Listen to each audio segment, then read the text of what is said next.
Em nome do Pai, do Filho e do Espírito Santo. Amém. Ave Maria, cheia de graça, o Senhor é convosco. Bendita sois vós entre as mulheres, e bendito é o fruto do vosso ventre, Jesus. Santa Maria, Mãe de Deus, rogai por nós, pecadores, agora e na hora de nossa morte. Amém.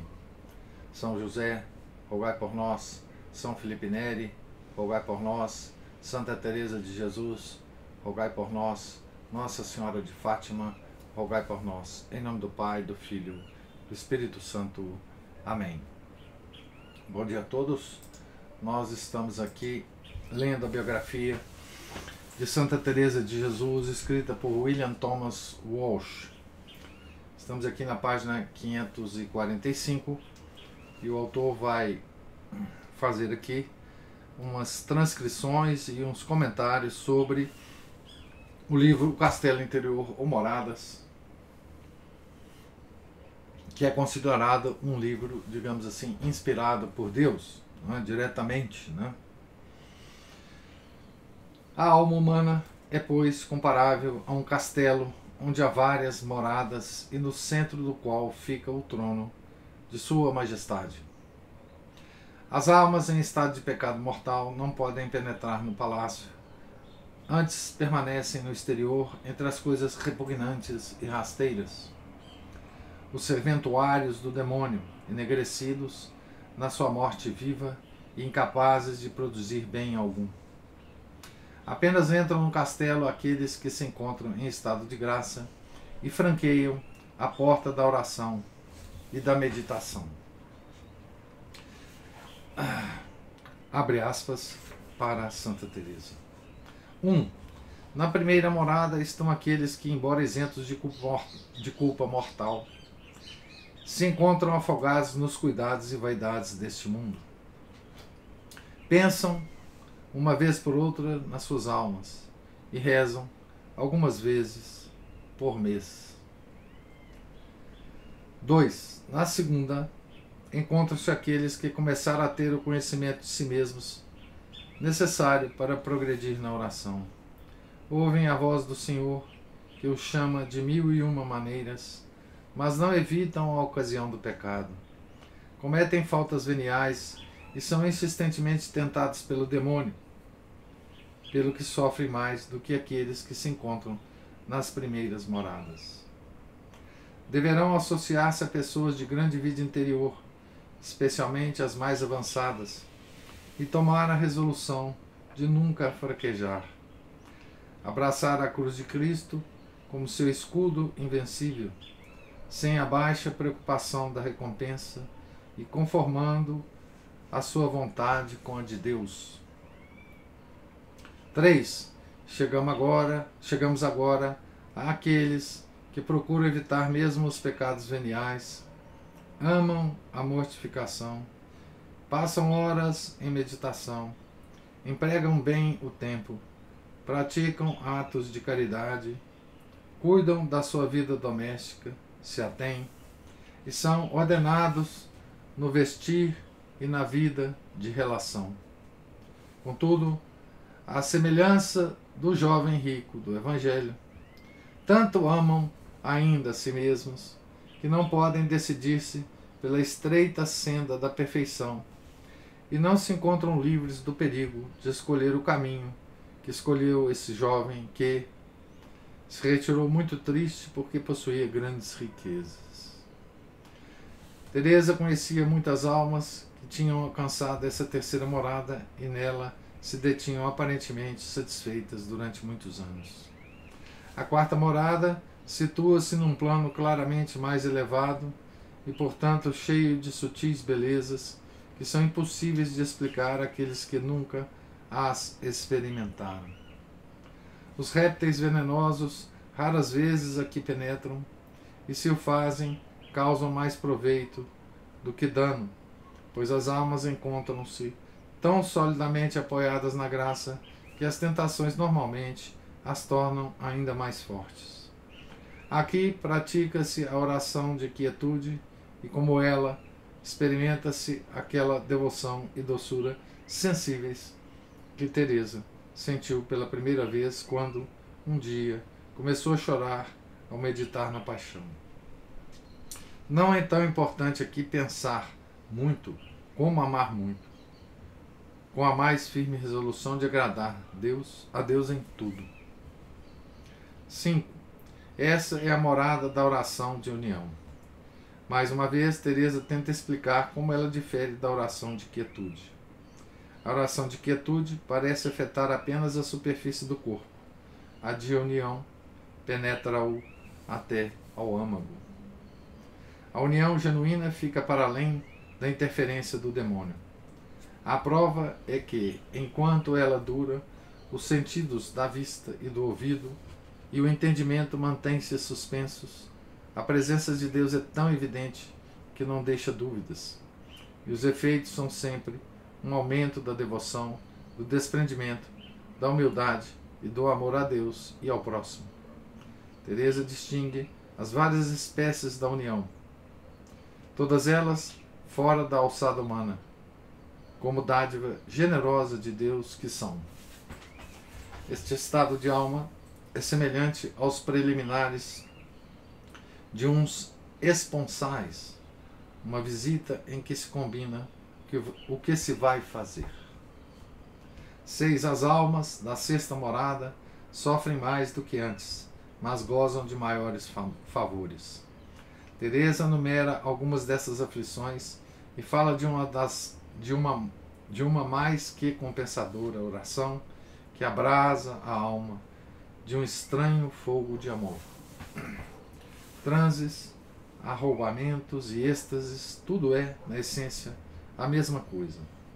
Descreve-os e analisa-os com precisão magistral. No verdadeiro arroubamento, até a própria respiração por vezes cessa. Teresa expõe o assunto tão completa e admiravelmente que João da Cruz, com seu profundo conhecimento da matéria, considerou supérfluo abordá-lo nos seus próprios escritos. 7. Essa é a parte mais interessante do livro, não apenas porque descreve as mais excelentes experiências espirituais conhecidas por um ser humano, mas por causa do seu valor biográfico, pois também Teresa atingira este estádio sublime no ano que foi o 62º da sua vida. Aqui tem uma nota dizendo assim: assim o admitia ela numa carta de Maria de São José, a Maria de São José, em 8 de novembro de 1581. O seu casamento místico deu-se, como vimos, em 1572. Para outra notável descrição do casamento místico, veja-se o Cântico Espiritual de São João da Cruz. Voltando ao texto, depois das epístolas de São Paulo, nunca talvez se tenha escrito um relato pessoal tão extraordinário. Aqui a alma desfruta de um matrimônio espiritual com a divindade. Previamente, por meio da oração de união, o Senhor uniu a si a alma, fazendo-a cega e muda, para impedir de compreender como e por que desfruta de tão supremo deleite. Agora, ele retira-lhe a venda dos olhos, deixando-a ver e compreender algo numa visão intelectual.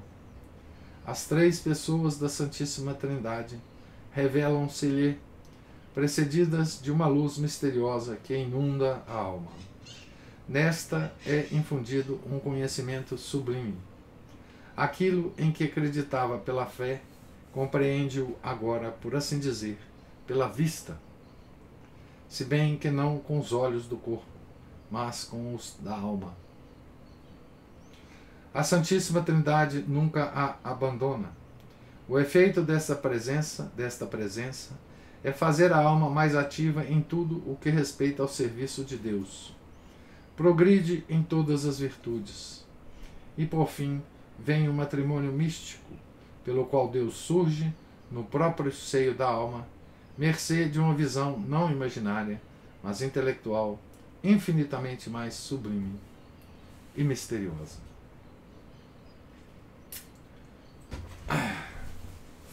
Fecha aspas aqui para o trecho, né?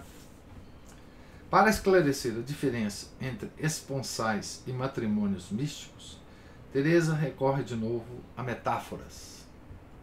A união de esponsais pode ser simbolizada por duas velas cujas chamas se unem numa só e, contudo, podem separar-se. Mas o casamento místico, abre aspas para Santa Teresa, é como que a água do céu que, jorrando como um rio ou fonte, neles incorpora totalmente, a ponto de não mais se poder dividir ou apartar, nem saber qual a água do rio e qual a do céu. Ou como o minúsculo regato que se lança no mar, de onde não há mais processo de o retirar. Ou como a grande luz que, entrando num aposento, através de duas janelas, embora entre dividida, se torna uma só luz. É isso, porventura, o que diz São Paulo, abre aspas, o que se arrima e chega a Deus, faça um espírito com ele, fecha aspas, referindo-se a esse supremo matrimônio, no qual se pressupõe ter já Sua Majestade atraído a alma a si por meio da união espiritual. Também diz ele, mihi vivere Christus est, mori lucrum. O mesmo, penso eu, pode dizer a alma aqui, pois é então que morre a pequena borboleta de que falamos, e com grandíssimo gosto, porque já a sua vida é Cristo. Fecha aspas. Teresa conclui com alguns conselhos do mais flagrante interesse. Abre aspas para Santa Teresa. Algumas vezes inspira-nos o demônio desejos magnânimos para que deixemos de lado as ocasiões atuais de servir a Nosso Senhor em obras realizáveis e fiquemos contentes por haver desejado outras impossíveis de executar. Muito fareis com a vossa oração, mas já não falo nisto. Só vos digo uma coisa: não queirais fazer bem a todo mundo. Contentai-vos de o fazer aos que estão na vossa companhia, e deste modo será tanto maior a obra, quanto mais rigorosa é a obrigação. Direis que isso não é converter, porque todos aqui são bons. Que tendes com isso? Quanto melhores forem, tanto mais agradáveis serão ao Senhor os seus louvores, e tanto mais aproveitarão ao próximo as suas orações. Enfim, irmãs minhas, concluo com esse pensamento: não façamos torres sem alicerces, pois o Senhor não olha tanto a grandeza das obras, como o amor com que são feitas. Se executarmos o que está ao nosso alcance, fará Sua Majestade que vamos podendo cada dia mais e mais. Não nos cansemos logo, no breve tempo desta vida, que talvez dure menos do que pensa cada um de vós. Ofereçamos interior e exteriormente ao Senhor o sacrifício que estiver nas nossas mãos, e Sua Majestade o juntará à oblação que de si mesmo fez o Pai na cruz por nós, a fim de lhe dar valor, de acordo com o que houvermos merecido pelo nosso amor, embora pequenas sejam as obras. Fecha aspas. Aqui, Teresa enaltece não apenas o ideal carmelita, como também o verdadeiro espírito dos conventos por ela fundados, o estabelecimento do cristianismo primitivo, no dizer de Frei Luís de León. E não era ela própria, porventura, um exemplo vivo da frutificação do êxtase e da oração em boas obras? A sua atividade, a este tempo, era verdadeiramente incrível. Leia-se a sua correspondência. Note-se o elevado número de pessoas cujos problemas ela acompanhava de perto com mais penetrante interesse e afeto, para não falar já das comunidades por ela dirigidas, direta, efetiva e atentamente. teve tempo ou forçou para escrever ao velho amigo, o santo cavaleiro, agora Frei Salcedo, que sofrera exageradamente, tendo em atenção o homem virtuoso que era, com a perda de grande parte de sua fortuna. Alegrava-se com o progresso espiritual das suas pequenas noviças, Teresinha, sua sobrinha, e Isabelita, irmã de Gracián. Descrevia-as, comparava-as, rezava por elas e dava regularmente notícia dos seus progressos. Defendia com insistência as qualidades de Isabelita contra o parecer da Madre Maria de São José, que preferia Teresinha, e mostrava-se tão ansiosa pela perfeição da criança que tentou inclusive alterar-lhe o aspecto e a expressão da boca, por a considerar afetada, em especial quando sorria. Costumava repetir à menina que fechasse a boca, que a abrisse, que deixasse de rir. Abre aspas, ela diz que não tem culpa de ter boca assim, e tem razão, fecha aspas. Os dois anjos tornaram-se mais tarde grandes luminares da reforma e prioresas de conventos de descalças. Algumas das mais extensas e deliciosas cartas de Teresa são endereçadas a seu irmão Lorenzo, páginas ditadas pelo coração e escritas apenas para os olhos dele, dão-nos inestimáveis retratos dos dois irmãos nos últimos anos das suas vidas. Lorenzo está em Ávila, onde confiou ao cuidado dos padres jesuítas os seus dois filhos, de acordo com os conselhos de Teresa. A sua saúde começa a decair e em setembro de 1576 é acometido de uma grave doença. Começa a prestar maior atenção à sua alma e, a conselho de Teresa, consulta o reitor jesuíta em Ávila, Padre Munhoz. Necessita do dinheiro que tinha emprestado às monjas de Sevilha, e Teresa escreve insistentemente a Maria de São José para que se apressem a pagar-lhe a dívida. Trocam constantemente presentes entre si. Quando ele está doente, Teresa manda-lhe marmelos e marmelada, que são muito baratos em Toledo. Por sua vez, Lorenzo, antes do Natal, envia-lhe peixe, juntamente com pastelaria, e várias vezes doces. Ela escreve-lhe algumas canções de Natal, sem métrica nem título. Censura-o por não lhe mandar uma da sua autoria e cita-lhe tudo o que sabe de cor de um outro poema que compusera há tempos e que começava assim: ó hermosura que acedeis, e todas as hermosuras, sin herir dolor hacéis, e sin dolor deshacéis el amor de las criaturas.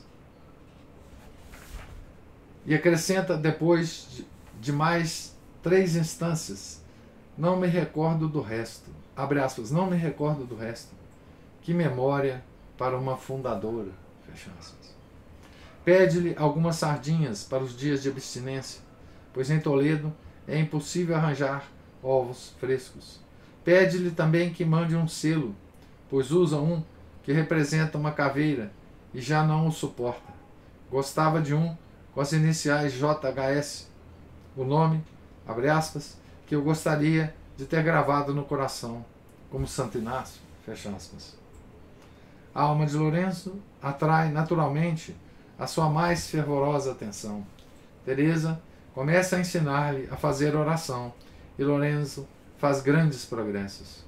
Começa a experimentar as provações do caminho da purificação, mas Deus encaminha-o pelo amor e não pelo temor, como é o caso do padre Francisco de Salcedo, que sofre de melancolia e escrúpulos, segundo diz, e deve ser tratado com muita delicadeza. Lorenzo tem certa tendência para a ostentação e deve mortificar-se neste capítulo. Pouco a pouco, vai intensificando as suas mortificações. Passa as noites sem se deitar, até que Teresa o adverte de que ele deverá dormir pelo menos 6 horas por noite. Abre aspas. Nós que estamos velhos, devemos ter cuidado com o corpo, sob pena de se nos enfraquecer o entendimento, o que é uma terrível provação, fecha aspas, dizia ela. Não obstante, tinha dores de cabeça, portanto, escrever cartas, até às 2 ou 3 horas da madrugada. O demônio assediava Lourenço com pensamentos impuros, mas ele que não lhes prestasse atenção, pois eram involuntários. Que tivesse sempre à mão alguma água benta para aspergir à sua volta, pois o demônio não se afastará enquanto não a tocar, que lhe é intolerável. Lourenço ansiava por desprezar todos os confortos, mas ela aconselha-o a não se desfazer de sua baixela e tapeçarias, porque Deus quer que cada um viva de acordo com seu estado. Destas cartas para Lourenço poderia extrair-se um interessante manual sobre a oração. Que ele não imagine que, se estivesse livre de todos os cuidados da sua fazenda, faria mais oração. Empregar bem o tempo, que tal é cuidar da herança dos filhos, não prejudica a oração.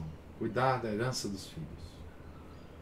Em 17 de janeiro de 1577, Teresa manda-lhe um cilício de crina para estimular nele o amor de Deus. Lourenço poderá usá-lo em qualquer parte do corpo, desde que o mortifique um pouco. Mas não depois de estar vestido para sair, ou durante o sono. E acrescenta, abre aspas, escreva-me a dizer que tal se dá com este pequeno brinquedo, pois tal é um cilício, garanto-lhe eu, quando verdadeiramente desejamos infligir a nós próprios algum justo castigo, recordando-nos do quanto sofreu nosso Senhor. Por mim, dá-me vontade de rir ao pensar que me enche de dores, presentes e dinheiro, enquanto eu lhe mando um cilício de crina. Fecha aspas. No mês seguinte, insiste em que ele ponha o cilício de parte, no caso de lhe prejudicar a saúde, e que de modo algum o use mais que uma vez por semana durante a quaresma, pois seria um exagero usá-lo com mais frequência. Também não deve disciplinar-se mais que 2 vezes por semana, porque faz mal à vista. Abre aspas, melhor penitência é, de início, sermos moderados nas mortificações, pois que assim contrariamos a nossa vontade. Fecha aspas. Em fins de fevereiro, manda-lhe outro cilício de crina, evidentemente mais tolerável, e diz-lhe que o use em lugar do primeiro. Entre os presentes para Teresinha, inclui igualmente um cilício e uma disciplina muito dolorosa, tudo a pedido dela. Abre aspas. Dê-lhas com o meu amor. Fecha aspas. Quanto a ele, deve seguir à risca as suas instruções. A maior parte da sua correspondência dizia respeito aos seus conventos da Reforma, principalmente aos de Sevilha, Valladolid e Malagón. A julgar pelo número, extensão e encanto das cartas, a sua prioresa favorita devia ser Maria de São José. O convento de Sevilha vinha sofrendo uma série de contratempos exasperantes. A pobreza, agravada pela necessidade de pagar juros pelas dívidas, era por vezes tão extrema que não tinham dinheiro nem comida, e Teresa insistia em que contraísse empréstimos para o remediar. Apesar de tudo, estavam constantemente a oferecer presentes à madre. Tendo recebido do convento de São José de Ávila uma oferta de 40 ducados, a prioresa apressou-se a enviar metade do dinheiro à madre, que se encontrava muito necessitada. Por vezes mandava-lhe marmelos, bacalhau, laranjas, bolos, cocos e água de flor de laranjeira. Teresa oferecia grande parte desses presentes à prioresa de Malagón, que era doente, a dona Luísa de Lacerda, e outras, tudo menos a água de flor de laranjeira que as monjas de Toledo lhe pediam que guardasse. Sempre que podia, recompensava com outros presentes, mas queixava-se de que nunca tinha visto cidade menos provida de alguma coisa de interesse artístico do que Toledo. De tempos em tempos, escrevia a prioresa, aconselhando-a e até censurando-a sobre diversos assuntos, abre aspas, para Santa Teresa. Recebi a sua carta de 3 de novembro. Digo-lhe que elas nunca me aborrecem, antes me aliviam de outros aborrecimentos. Acho engraçado ver que escreve as datas por extenso nas cartas. Deus permita que não seja para evitar a humilhação de não ser capaz de escrever os algarismos. Antes que me esqueça, a carta que escreveu a Frei Mariano estaria muito bem, se não tivesse metido a escrever todo aquele latim. Deus livre as minhas filhas da tendência para serem latinistas. Nunca mais faça isso, nem o consinta. Melhor seria que se esforçasse por escrever com simplicidade, pois esta é a mais própria dos santos e menos retórica. Aqui está o que ganhou em me mandar as cartas abertas. Fecha aspas. Uma das grandes preocupações durante esses anos foi o relaxamento do convento de Malagon. A prioresa, Madre Brianda, adoecera de tísica pulmonar. As cartas de Teresa para ela são repassadas de terna solicitude. Mandava-lhe constantemente frutas e medicamentos, e poucas guloseimas lhe chegavam de Sevilha e de outros lados que não repartisse com ela. Era inevitável que, sob a orientação de uma pessoa doente, a observância se relaxasse. Teresa ficou muito desgostosa ao saber que a prioresa aconselhava as irmãs a castigar-se mutuamente com bofetadas e beliscões. Não tinha a madre proibido, nas suas constituições, que as monjas tocassem sequer umas às outras? Por fim, Teresa encarregou uma sua parenta, irmã Beatriz de Jesus, de governar o convento de Malagon como subpriora, para assistir ostensivamente à Madre Brianda. Quanto aos dotes administrativos da pobre Beatriz, não tinha ilusões. Confessou francamente que a nomeava para o caso, abre aspas, à falta de bons homens, aludindo ao provérbio castelhano, a falta de hombres buenos, mi marido es alcalde. Gradualmente, porém, foi-se restabelecendo a disciplina e a ordem. Na sua correspondência com a prioresa de Valladolid, a sobrinha que lhe apresentara pela primeira vez a ideia da reforma, Teresa manifestava uma aspereza pouco frequente, em contraste flagrante com o seu procedimento para com Maria de São José. Não obstante a sua grande virtude, Maria Batista mostrava-se, por vezes, de um temperamento deveras irritante. Excessivamente dada a críticas e sugestões, valia-se um pouco do seu parentesco, talvez mesmo sua tia confiasse também demasiado nela. A madre escreveu-lhe: se ao menos pudesse crer no que te digo, não terias motivos para te preocupares tantas vezes. É verdade que na carta que te escrevi há dias, não insisti para que não fizesses mais sangrias. Não sei que mania é esta que te deu, e o próprio médico se admira. Fecha aspas. Punha de sobreaviso contra determinada amizade. Punha de sobreaviso contra determinada amizade dos bons tempos, pois bem tolas seremos nós, isso entre aspas, se esperarmos mais da gente do mundo. Existem ainda mais algumas cartas de Teresa para sua sobrinha, escritas em 1576 e 1577, e principalmente dos princípios de 1577 até 9 de junho, altura em que Maria Batista lhe mandou algum dinheiro para auxiliar a Casa da Reforma em Roma. Perderam-se sem dúvida muitas delas. Até o fim, nunca Teresa deixou de infligir a esta primeira filha da Reforma as mortificações que a natureza de seu caráter exigia, embora a amasse com ternura. E foi talvez com o intuito de suavizar um pouco as asperezas do passado que, por alturas do fim de sua estadia em Toledo, lhe escreveu, abre aspas, já não governo mais com até aqui. Agora tudo vai com amor. Fecha aspas. Então aqui termina o capítulo, né? Que começa com um assunto que vai continuar em outro capítulo, mas esse capítulo é o capítulo que descreve a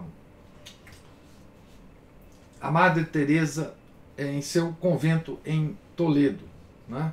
Em sua, digamos, prisão em Toledo.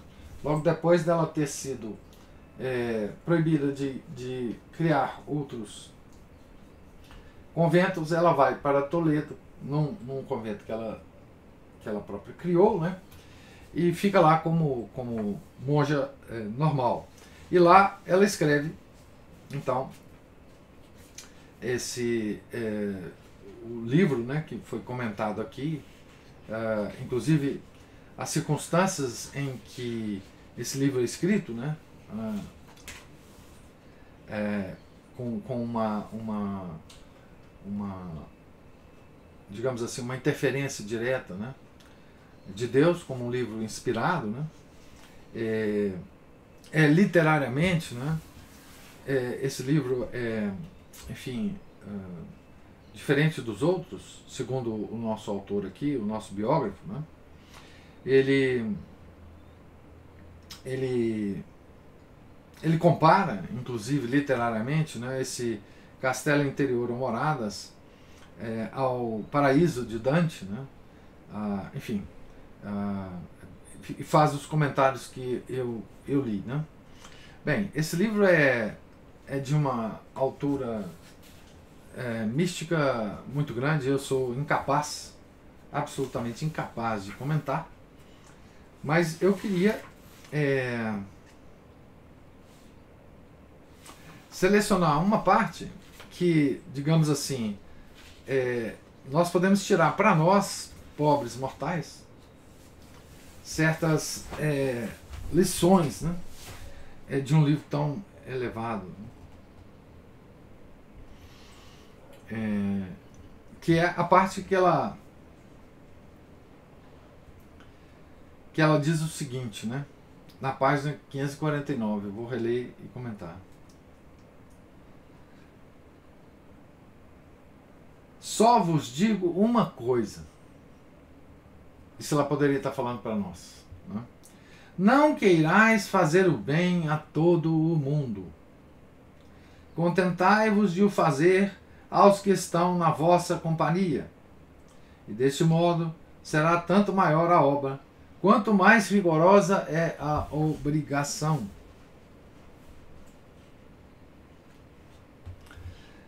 Aí ela ainda fala, direis que isso não é converter, porque todos aqui são bons. Que tendes com isso? Quanto melhores forem, tanto mais agradáveis serão ao Senhor os seus louvores, e tanto mais aproveitarão ao próximo as suas orações. Enfim, irmãs minhas, concluo com esse pensamento, não façamos torres sem alicerces, pois o Senhor não olha tanto a grandeza das obras, como o amor com que essas são feitas. Se executarmos, isso aqui é importantíssimo, né, o que está a nosso alcance, fará Sua Majestade que vamos podendo cada dia mais e mais.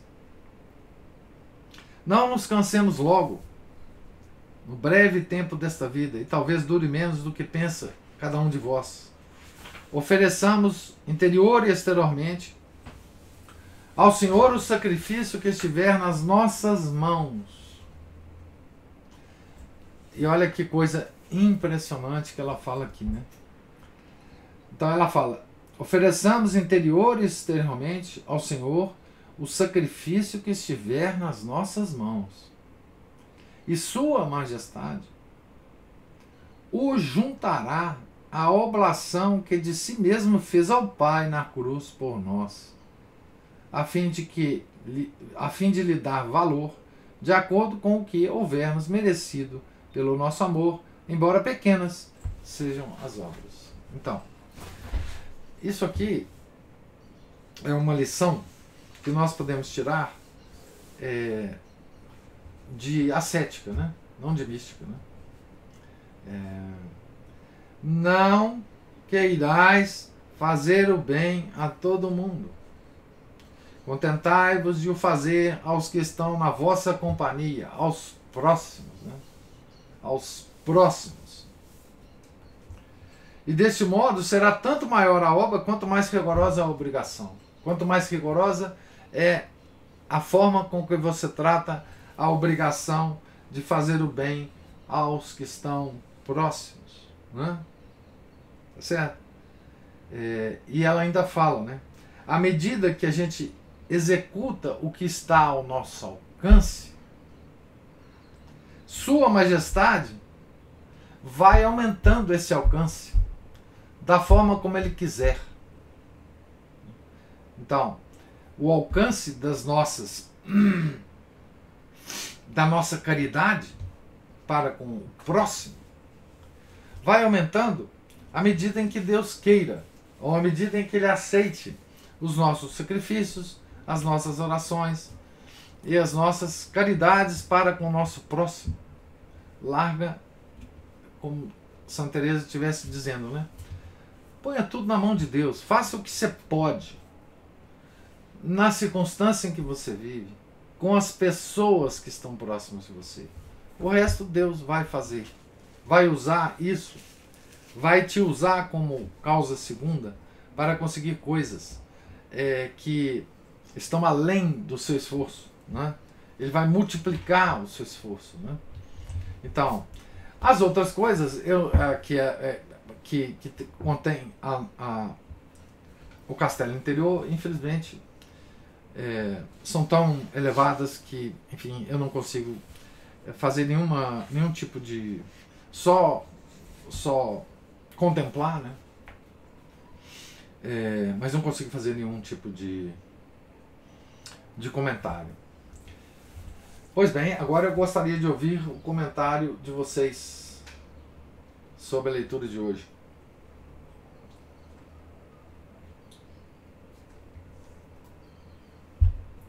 O Palmárcio já fez aqui, ó.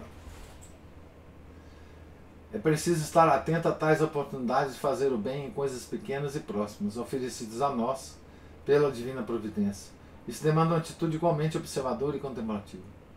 A virtude alimenta a oração. É verdade. Muito observadora, né, Márcio? Assim,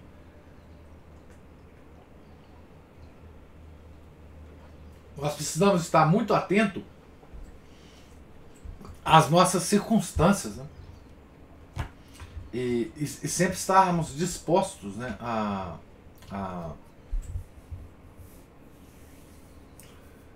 agirmos, né, nas nossas circunstâncias para fazer a vontade de Deus. Né? Porque a vontade de Deus é essa, que a gente faça tudo que a gente puder nas nossas circunstâncias, sem pensar em salvar o mundo. Né? Tá? Eu estava lendo no último sábado, né, um texto em que ele faz uma observação muito interessante sobre os progressistas e os conservadores, né? Dizendo que os progressistas eles estão preocupados com o futuro, o mundo melhor no futuro. Né? Os progressistas estão sempre olhando para o futuro, que nunca chega, né? Sobretudo para eles, porque um dia a gente vai morrer, né? E os conservadores ficam olhando para trás, para os valores dos tempos antigos, tentando retornar a eles, né? A diferença nossa, dos católicos, dos conservadores e dos progressistas, porque nós estamos preocupados com o presente. Tá certo? Com a nossa vida presente, com as nossas circunstâncias presentes.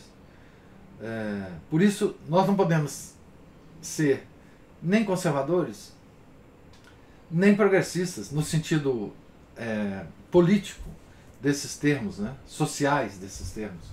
Nós somos pessoas do presente, preocupadas com as coisas que estão acontecendo ao nosso lado agora. Não com as coisas que estão acontecendo na África, ou na Europa, ou no Oriente Médio. Não é? Porque essas coisas não nos dizem respeito. Se Deus quisesse que nós nos preocupássemos com essas coisas, nós estaríamos lá inseridos nos vários contextos. Né? Mas nós estamos aqui, na nossa época, no nosso tempo, com os nossos problemas, né? E por isso nós não somos nem conservadores, nem progressistas. Né? É curioso que a igreja conserva a tradição, né? O depósito fidei, justamente só preocupando com o presente. Tirando do depósito fidei aquilo que vai nos servir para viver o presente. É assim que a gente vive a tradição da igreja, né? Absorvendo desse depósito da fé justamente aquilo que nos faz viver no presente, porque são valores imutáveis, mas eles são valores imutáveis para que nós os vivamos no nosso presente. A tradição só é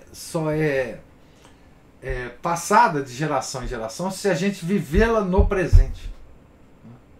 Então, muito antes de ser uma visão para o passado, a tradição é a vivência daqueles valores no nosso presente. Só assim a gente pode passar para outra geração aqueles valores. Valores vividos. Né? Dentro dessa. Não é uma questão de trazer o passado, reviver as coisas do passado. Não, é viver a tradição. Né? É assim que a gente renova, né? A igreja, né? Aquela nova geração que chega, que vive os valores da tradição naquele momento presente. É assim que a igreja renova o século, né?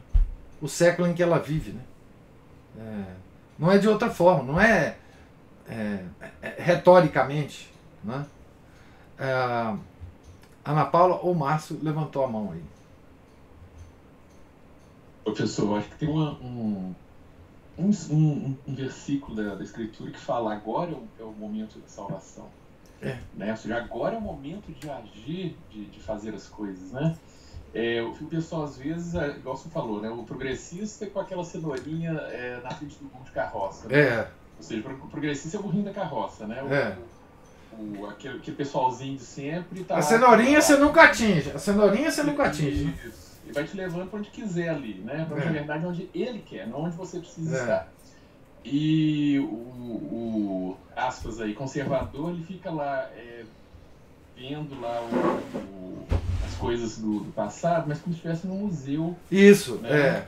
Nossa, então, que bom, eu quero essa cadeira para mim, para eu sentar. Eu quero isso aqui. Isso, desse jeito. Aí sai dali, vai viver a mesma vida de sempre, quando na verdade ele tudo bem, ele é bom que ele veja como é que para tentar, como referência, para tentar colocar aquilo em prática, né? Eu podia chegar a visitar um lugar bacana assim, tá, agora eu vou ajeitar minha casa conforme essa sala bonita que eu visitei no museu tal, sei lá onde. Bom, aquela coisa básica, né? Igual eu escrevi ali, a oração alimenta a virtude e a virtude alimenta a oração. Né? Então, a Santa Teresa também falou que não dá para construir torres sem ser alicerces. Né? Todos os santos eles falam que os alicerces são as virtudes, em especial a virtude da humildade. Né? Que ela precisa ser exercida nessa aceitação cotidiana das cruzes aí.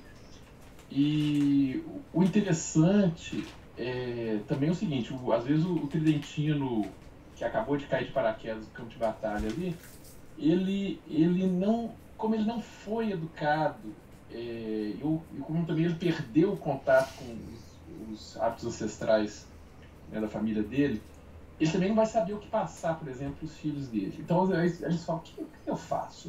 Começa o seguinte, você, quando era pequeno, fazia sua cama? Aí é uma coisa que eu pergunto até para os meus alunos, ninguém faz. Ou então, quando faz, por que idade você começou a fazer a sua cama? Eu tinha 20 e tantos anos. Pode começar mais cedo. Eu, com 6 anos, eu fazia minha cama. Você come tudo aquilo que te põe no prato? Ou se papaizinho, mãezinho, você mesmo com papaizinho, mãezinho, fica perguntando, filhinho, você vai querer comer? Ah, quer comer isso? Não? Ah, então tá bom. Esse outro aqui. Ou seja, aceita o que comer, o que tiver ali. E essas regras básicas são regras de mortificação e disciplina, inclusive de conventos. Ou seja, a pessoa vai comer aquilo que for colocado ali e vai agradecer.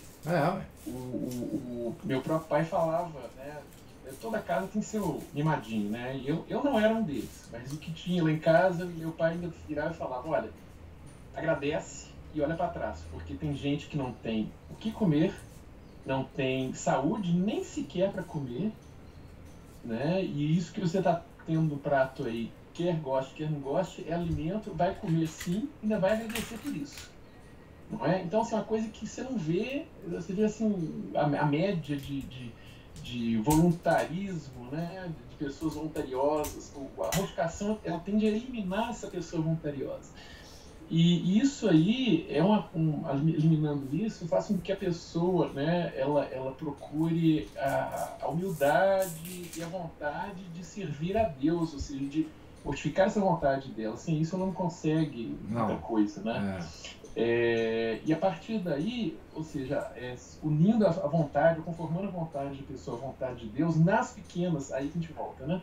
Nessas pequenas tarefas, daquilo que é próximo, tem gente que está lá preocupada, até uma crítica que eu faço pro pessoal, né, daquele pessoalzinho que está muito preocupado, chega nas pregações só de falar em crise da igreja, mas está ali o sujeito que está esperando ali uma palavra dele, falar como é que ele vai lidar com um vício de personalidade dele, um problema na família, dificuldades para lidar com gente no trabalho. Ele não, mas ele com certeza ele sabe ponto por ponto todas as heresias do Vaticano II, qual a última heresia que o bispo tal disse, qual foi a última que determinado clérigo aprontou, né, e tararará, sabe tudo. O que deu no Fratres em Uno? Não nem aí, meu filho, eu quero resolver aqui. Você viu aquele vídeo? Você viu aquele vídeo do fulano? Você leu aquele artigo do padre da fraternidade? Aquele sujeito lá da resistência, Então, assim, fica muito a desejar nesse ponto, porque a pessoa não está lidando com a realidade aqui, está lidando com a coisa lá em Roma, lá na Alemanha, lá nos Estados Unidos, não sei aonde, lá, né, na Cúria. Tudo que a gente não pode mexer, tudo que a gente está acima de nós. Isso, exatamente. E é isso que a Santa Teresa refere aí ao diabo que tenta a gente a ficar focada em coisas. Realmente são coisas que nos afetam de certa forma, né? Bastante, inclusive. Mas sofra, não vai tentar, você tem que sofrer, sofrê-las e pronto. Exatamente, a paciência, a arte de sofrer, né? E aqui não está ao nosso alcance direto de fazer aquilo, né? De resolver aquilo. O que tem que estar ao nosso alcance está aqui, ó. É um familiar enjoado que você tem que lidar com ele, é um vizinho problemático, são dificuldades com pessoas no trabalho, você tem que desenvolver uma paciência, uma diplomacia assim, né, hercúleas para dar conta disso. E isso a gente vai crescendo com isso em virtude. E, é claro, né, se a gente vai tentar se unir a Deus na oração, primeiro a gente tem que também se conformar a Deus nas virtudes também, né, nas virtudes a humildade é uma delas, as bem-aventuranças são outras aqui, né? O próprio Doutrina Cristã lá do São Roberto Bellarmino coloca até em ordem aqui para que elas servem, né? Ou seja, contra os impedimentos gerais, prazer, poder e possuir, a perfeição da vida ativa, né? Justiça e misericórdia, a perfeição da vida contemplativa, né? São todas essas aí. E tem também, o senhor falou aí das moradas, é claro, isso aí, se algum de nós chegar lá em cima, muitas vezes vai ser assim, um vislumbre rápido, assim, da rapidez do relâmpago, só para ele ter uma breve noção e cai o queixo e acabou. Se chegar a isso, né? Tem também no próprio Alma de Todo o Apostolado, tem uma referência lá, a partir do número 232, em várias maneiras lá de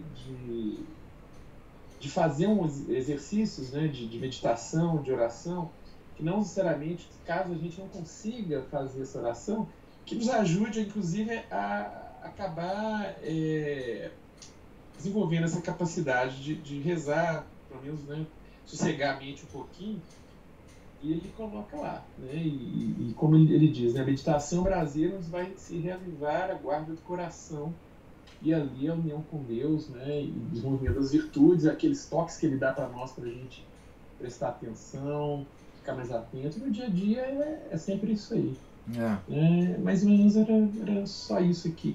Ontem eu li um trechinho de um livro interessante, chama Prática da Humildade, né, pelo Papa Leão XIII. Na época era ainda o bispo Joaquim Lupet, né, muito interessante aqui, o item 26 aqui, que ele fala exatamente isso, né? A mortificação é também aquele ato de desfazer o amor às coisas que não sejam Deus, que não levem a Deus. Tem que reordenar toda o que a gente tem, o que a gente faz, a natureza desordenada, os objetos, as circunstâncias, para a glória de Deus e a salvação das almas. Isso é um exercício, é uma ascética mesmo, né? Exato, essa ascética ela faz parte, inclusive, como ascética da oração, porque sem isso aqui, sem esse desprendimento, muitas vezes Deus nos força esse desprendimento através das cruzes, exatamente para isso, né? Dá menos valor para essas coisas que passam, né? Para a gente poder amar justamente aquilo que não passa, que é aquele que não passa, que é Deus. E isso aí, por exemplo, é uma coisa que eu recomendo muito nos ocidentistas, que eles ficam muito na discussão das ideias, mas ninguém, assim, eu vejo ninguém edificando o outro, tipo, olha, eu tenho uma dificuldade assim, assada, eu estou tentando fazer isso, o que você me recomenda? Eu fiz isso assim e deu certo, fiz aquilo, deu errado. Tenta assim, pensar, porque cada um também tem a sua natureza, aí também tem. Exatamente. Cada meditação, cada disciplina, vamos dizer assim, ela convém a determinados tipos de personalidade, tipos de fraquezas, tipos de virtudes. Né? A que serve para mim, que eu tiro de letra, o senhor pode ter dificuldade e vice-versa. Né? Algumas são comuns a ambos nós aqui. É igual exercício físico. É igual exercício físico. Exatamente. Igualzinho. Uns têm as pernas boas, mas os braços fracos. Outros têm os braços bons e o perninho de sabiá. Então é que o pessoal às vezes fica com medo, né? Será que isso é complicado? Muito mais simples, mas muito mais trabalhoso, né? Então é outra coisa que o diabo coloca no pessoal. Vamos estudar e nós seremos salvos. Aí vira um padre e fala, nós não somos aquilo que nós sabemos, nós somos aquilo que nós fazemos. Mas isso é gnose. É gnose. A salvação pelo conhecimento. É gnose. Isso é... Tem muito tomista de escadaria de igreja. Gnóstico. Sim, claro. Não é? É importante estudar? Mas igual eu falei com o senhor outro dia, o pouco que eu souber, eu vou tentar colocar aquilo em prática, porque aquilo sim vai fazer parte da minha bagagem espiritual. E ai de nós se não colocarmos, né? O pouco que a gente souber em prática, né? Exatamente, porque Deus vai pedir conta disso. Então olha isso, professor, desculpa a demora. Ótimo, você já deu logo uma aula aí de ascética. Não, é isso mesmo. O que nós vemos hoje foi de Santa Teresa foi mística, né? O que nos resta, o que está na nossa mão é ascética, né? E a ascética é direcionada à mística, né? Mas, enfim, queria ouvir outros comentários, se existirem, sobre a leitura de hoje. o trecho que o senhor repetiu é irretorquível, né, professor? Não há uma lição maior do que essa. E a gente, lendo, né, Santa Teresa, ela mesma, o tempo inteiro, ela lida exatamente com isso, mas num grau de elevação muito alto, né? Ela está o tempo inteiro lidando com aquilo que se apresenta a ela. A fundação dos mosteiros, isso foi uma decorrência. É incrível como que ela é exatamente o exemplo desse trecho que ela está falando aqui. E ela para a fundação também na maior naturalidade. Exatamente. Não, você não vai poder fundar mais. Ah, então tá bom.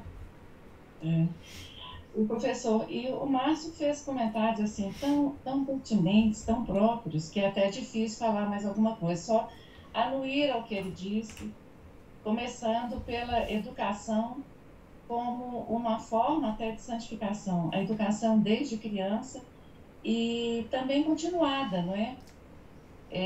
A gente está sempre chamando atenção para todas as coisas que o mundo moderno nos faz para afastar de uma vida mais própria, mais santa. E essa questão de você se mortificar ou a partir de uma contenção da sua vontade, né, do seu comportamento, não cair nessas, digamos, em todos, eu não diria prazeres, porque isso é tão óbvio, mas nessa lassidão física que nós vivemos, não é? Tem a hora certa para tudo, você tem a hora do lazer, você tem a hora da oração, mas a média da nossa vida, a gente não pode ultrapassar alguns limites na nossa casa, com os nossos filhos, na lida, né, do nosso trabalho. Isso é uma coisa a ser observada como santificação, sabe, professor? Mas outra coisa, ontem o Márcio disse falou de como é a vida de estudo dele, de como que ele lida com isso. E às vezes, eu tenho falado um pouco, já falei isso outras vezes, que há uma avalanche, né, de conselhos para que a gente, por exemplo, né, só falar de algo que você tenha estudado sobre isso em profundidade para que você possa emitir uma opinião e coisa e tal. E eu há muito tempo falo, não, o que nós precisamos é de ter capacidade de fazer juízo sobre as coisas. Sem conhecê-las profundamente, isso mesmo. Assim, em profundidade, ou porque você é mestre ou professor, ou está em um ambiente em que você tem algum, eu vou chamar de apostolado, mas não necessariamente algo formal, não é? Você é uma pessoa que tem uma vocação de ensinar os outros, ou de determinado assunto você domina e você se aprofunda. Agora, 90% das coisas que nos caem, que são, digamos, dentro de todos esses assuntos, essa miríade de conhecimento que nos impõe, o que você precisa é ter capacidade de fazer juízo de valor sobre as coisas. E o parâmetro que nós temos chama-se a Igreja Católica. Sim, é isso. Não é católico, não é algo que você vá aproveitar no sentido de te levar a uma vida mais santa, mais de devoção, não é? Não tem dúvida. Escritura, padres da igreja, concílios e magistério ordinário. E como sempre, né, a autoridade, né? Mas como que eu vou conseguir fazer juízo ante tantos autores? Aí entra o anti-argumento ad hominem. Para saber quem é essa pessoa. Se assim, uma coisa é uma controvérsia dentro da Igreja Católica que não foi resolvida. Isso aí é uma coisa. Outra coisa é o mundo pagão pegando as coisas da igreja e desenvolvendo, ou porque abraçaram o mal mesmo, ou porque são pessoas vaidosas que querem se sobreviver. Isso a gente vê papas, assim, eu não vou citar nomes, mas a gente percebe na origem da formação de determinados papas a vaidade da novidade. E assim, são autores que não merecem ser levados a termo, não é? Não, você está certa. Esse negócio de ficar... você ficar em dúvida de ler ou não ler um livro, de discordar de uma opinião, só porque você não leu 80 livros a respeito do assunto, isso é uma bobagem.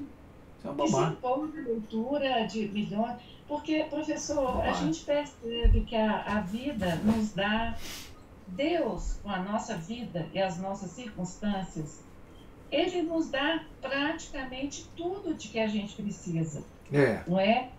Muitas vezes o estudo ele é necessário como antídoto e chama atenção para o que o senhor vem fazendo no seu apostolado, nos dar antídotos, nos dar caminhos para que a gente não se perca em outras coisas sem importância, não é? Colocar, nos dar parâmetros, mas no geral é isso. Agora, outra coisa que eu queria falar também eu sempre falei um pouco do meu receio em relação à mística. E esse trecho de leitura de hoje me voltou isso quando aparece aqui a parte dos beliscões, né? Santa Teresa põe uma regra que não deve se tocar, no entanto, a coisa extrapola para bofetadas e beliscões. Então, me veio essa ideia do quão é tênue o limite de todas as coisas. O limite para você passar para o outro lado.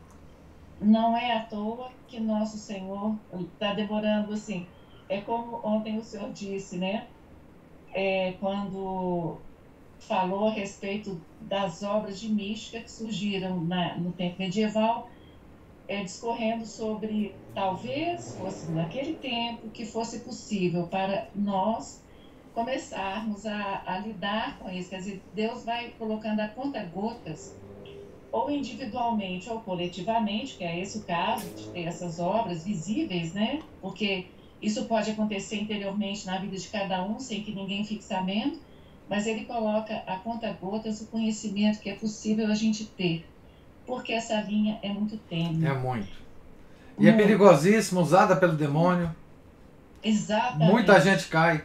Muita gente cai. Vamos lembrar aqui da viagem astral, né, professor? Das viagens astrais.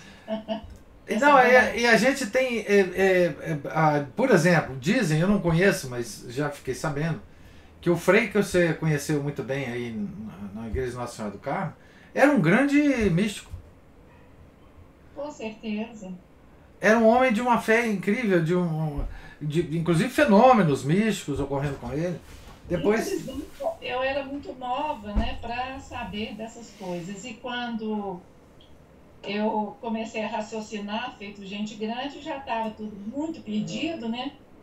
Então... mas dizem que ele era um homem muito piedoso, muito... Olha, professor, devia ser mesmo, viu? Porque o carisma que ele tinha, a obra que ele conseguiu fazer ali, foi uma coisa... Eu não imagino que possa ter acontecido, viu? Não imagino. Dizem que ele era muito... Ele era digamos assim, uma esperança muito grande da igreja. Eu falo com o senhor que eu mesma... São essas coisas que a gente não sabe por quê, mas desde a infância eu sempre tive uma esperança ali uma esperança que não se concretizava e só piorava. E assim, abandonar ali aquela paróquia foi de uma naturalidade para mim muito grande. E aí conhecer, né, essas outras coisas todas que a gente conversa aí dos anos 60. Mas eu queria completar... mas talvez ele seja um exemplo do que você está falando. Agora eu queria completar com isso. Santa Teresa, que eu nunca li A Morada, mas na vida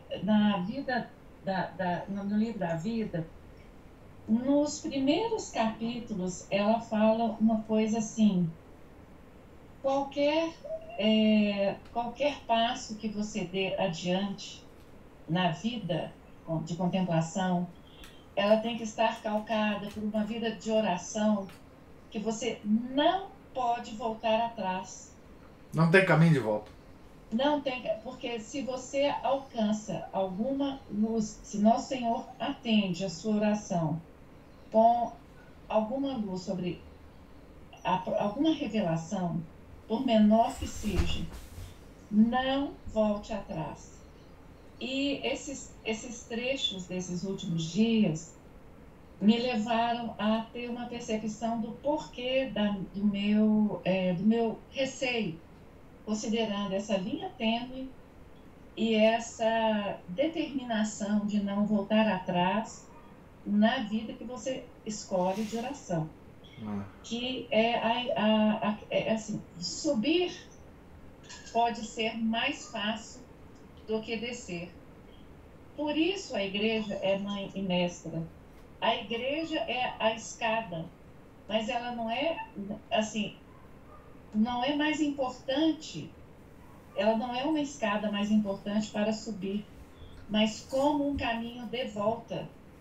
Quando a igreja nos ensina tudo quando ela nos descreve os pecados, ela nos descreve a falta da virtude, destrincha para nós o que é o orgulho, nos conta a vida dos santos. Então, assim, a igreja, ela é mãe e mestra, mas nesse caminho de volta, porque é o que a gente percebe de Santa Teresa o tempo inteiro. Ela está sempre vivendo a mística, mas ela não perde a razão, ela não perde a medida terrena, né? Ela não perde a humanidade dela, ela não se perde, ela não entra em pecado. Não. Né? E o tempo inteiro falando que ela é uma pessoa terrível, pecadora. E, professor, antes eu duvidava, mas pensando aqui na feiura do pecado e na beleza, na imensidão de Deus, qualquer desvio de pensamento que ela tenha recebido, tendo em vista as graças que ela recebeu, é muito claro que ela consegue perceber essa maldade, né? Quem viu essa luz sabe exatamente o que é o pecado. A nossa medida, né? Dá a si próprio a medida, né? Isso aí não tem dúvida, não. Eu também acredito piamente que ela se via como pecadora e tinha razão para isso.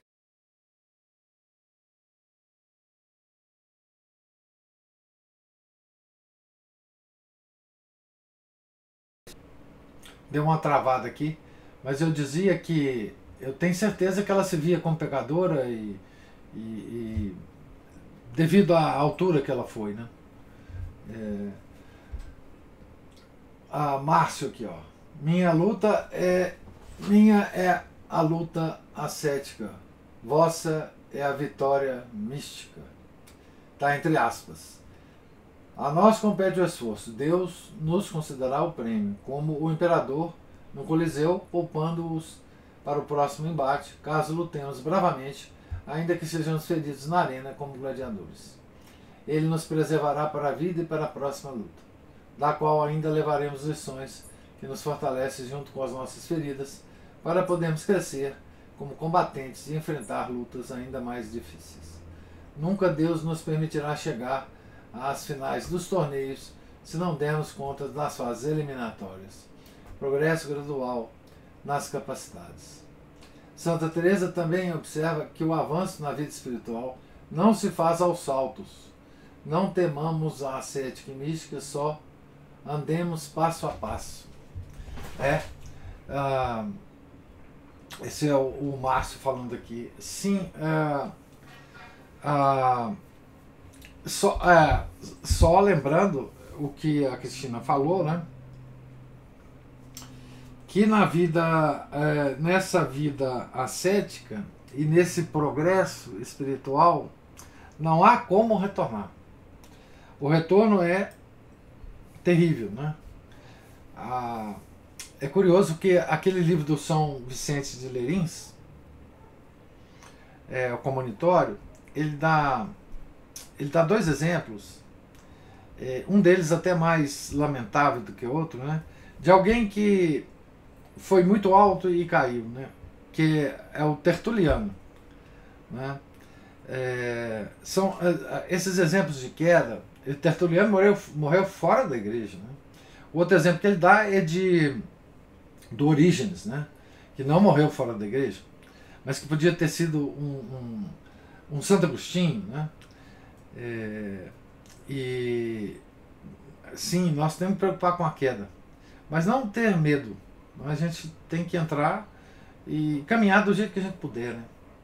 Agora, eu queria comentar um negócio que a Cristina comentou, que é realmente muito importante.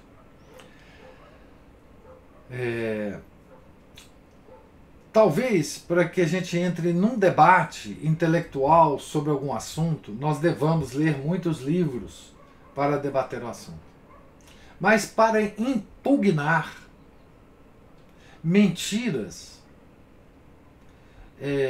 do mundo moderno, nós não precisamos ler muitos livros, não. Nós precisamos confiar na igreja. Certo? Nós estamos dando exemplo disso na questão da ciência, né? Eu, para desconfiar da ciência, eu não preciso ser cientista, nem sequer ter lido um livro sobre ciência. Tá certo? Então, a gente precisa usar, como a Maria Cristina falou em algum momento aqui, da nossa prudência. A prudência, tá?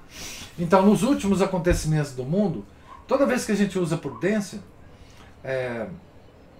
a gente acaba se protegendo a família, etc, etc, etc.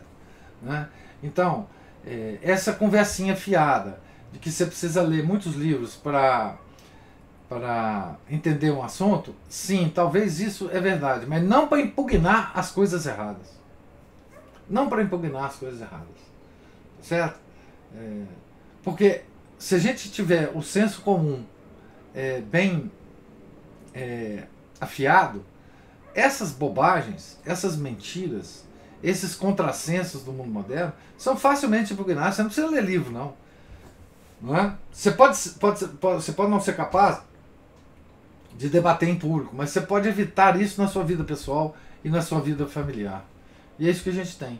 Agora, as nossas defesas são, como eu disse sempre, escritura, primeiro, tradição, em ordem de prioridade. Tradição, que são os padres da igreja, os concílios, os dogmas e o magistério ordinário da igreja. A escritura. É isso que nós temos. Não precisa de mais nada disso para a gente tratar com qualquer assunto do mundo moderno. Nada mais do que isso. Então, nós já temos o nosso depósito de doutrina. E é só ficarmos perto desse depósito que a gente se protege, pelo menos, né?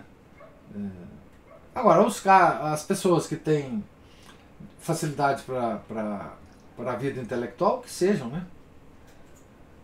Afiação igual a meditar com base no conhecimento e na observação como pontos a meditar. Isso aí.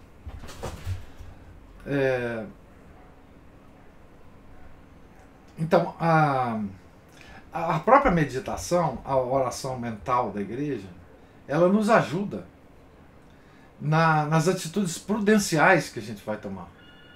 Nos ajuda em tudo, mas nas próprias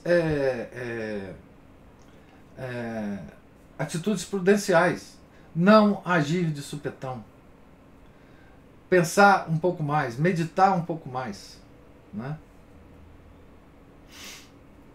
Isso é muito importante o que a Cristina falou. Existe digamos assim, esse mito, né?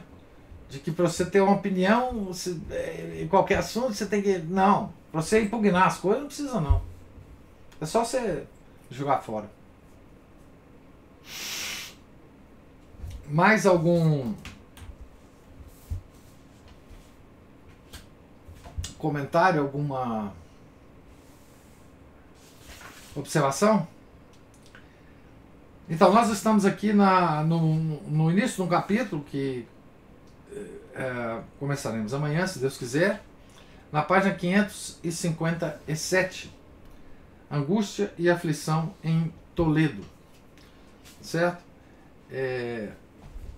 Deus lhes pague a presença, a paciência, os comentários, observações. Tenham todos um santo dia. Fiquem com Deus. Em nome do Pai, do Filho e do Espírito Santo. Amém. Ave Maria, cheia de graça, o Senhor é convosco. Bendita sois vós entre as mulheres, e bendito é o fruto do vosso ventre, Jesus. Santa Maria, Mãe de Deus, rogai por nós, pecadores, agora e na hora de nossa morte. Amém.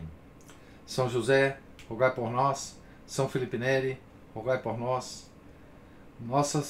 Santa Teresa de Jesus, rogai por nós. Nossa Senhora de Fátima, rogai por nós. Em nome do Pai, do Filho, do Espírito Santo. Amém.